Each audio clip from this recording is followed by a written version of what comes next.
வணக்கம். இன்றைக்கி நம்ம இட்லிக்கு எப்படி கத்திரிக்காயில் சட்னி செய்கிறதுன்னு பார்க்கலாம்.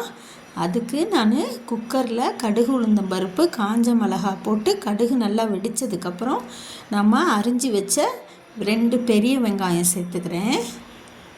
வெங்காயத்தை இப்போ நல்லா வதக்கிக்கணும். நல்லா கண்ணாடி பதம் வர வரைக்கும் வதக்கிக்கணும். நம்ம இட்லிக்கு எப்போ பாரு தேங்காய் சட்னி, தக்காளி சட்னி, சாம்பார், குருமா இதுவே செஞ்சு சாப்பிட்ருப்போம்ல. இது மாதிரி ஒரு டைம் செஞ்சு பாருங்கள், நல்லா டேஸ்ட்டாக இருக்கும். அப்புறம் நான் 3 கத்திரிக்காய் அரிஞ்சு வச்சுருக்கேன். இப்போ அந்த கத்திரிக்காயும் சேர்த்துக்கலாம். வெங்காயம் நல்லா வதங்கினதுக்கப்புறம் கத்திரிக்காயும் போட்டு நல்லா வதக்கிக்கலாம்.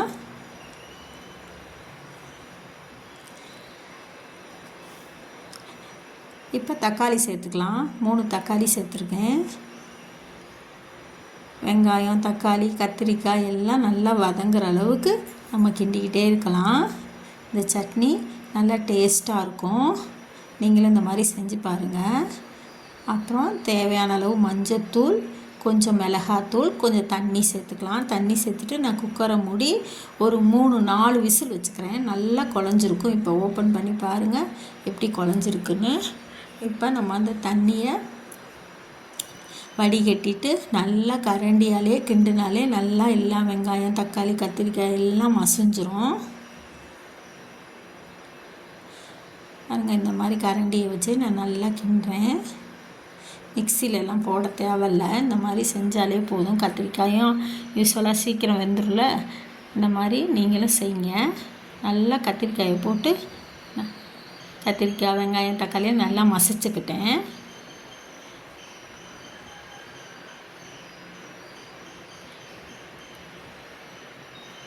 கத்திரிக்காயெல்லாம் சாப்பிடாதவங்க கூட சாப்பிட வச்சிடலாம் நம்ம இந்த மாதிரி செஞ்சு கொடுத்தா. இப்போ அதில் விருத்த தண்ணி சேர்த்துக்கிட்டு இப்போ தேவையான அளவு தண்ணி சேர்த்துக்கிட்டு உப்பு சேர்த்துக்கலாம். உப்பு சேர்த்துட்டு நல்லா கொதிச்சோன்னு மல்லித்தழை தூவி நம்ம அடுப்பை ஆஃப் பண்ணிடலாம்.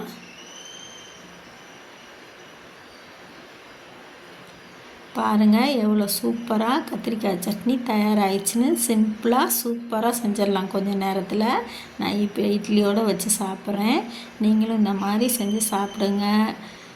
எங்கள் சேனல் பிடிச்சிருந்தால் லைக் பண்ணுங்கள், ஷேர் பண்ணுங்கள், சப்ஸ்கிரைப் பண்ணுங்கள். தேங்க்ஸ் ஃபார் வாட்சிங். சூப்பரான கத்திரிக்காய் சட்னி தயார். வாங்க சாப்பிட்லாம்.